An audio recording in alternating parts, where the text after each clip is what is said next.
నేను రోజు టీవీ చూస్తానంటే ఐ వాచ్ టీవీ డైలీ అనొచ్చు.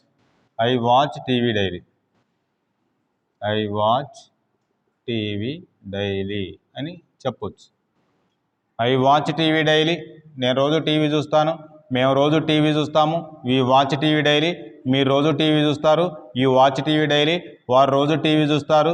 దే వాచ్ టీవీ డైలీ, మీ స్నేహితులు రోజు టీవీ చూస్తారు. Your friends watch TV daily.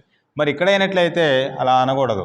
ఎలా మరి ఇక్కడ వాచెస్ అనేది అనాలి. వాచెస్, అతను రోజు టీవీ చూస్తాడు. ఈ వాచెస్ టీవీ డైలీ, ఆమె రోజు టీవీ చూస్తుంది.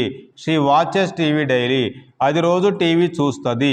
ఇటు వాచెస్ టీవీ డైలీ, రాము రోజు టీవీ చూస్తాడు. రాము వాచెస్ టీవీ డైలీ, మీ స్నేహితుడు రోజు టీవీ చూస్తాడు. Your friend watches TV daily. మా నాన్నగారు రోజు టీవీ చూస్తాడు. My father watches TV daily. మా అమ్మగారు రోజు టీవీ చూస్తుంది. My mother watches TV daily. మా అన్నయ్య రోజు టీవీ చూస్తాడు. My brother watches TV daily. మా అక్క రోజు టీవీ చూస్తుంది. My sister watches TV daily. మా మామయ్య రోజు టీవీ చూస్తాడు.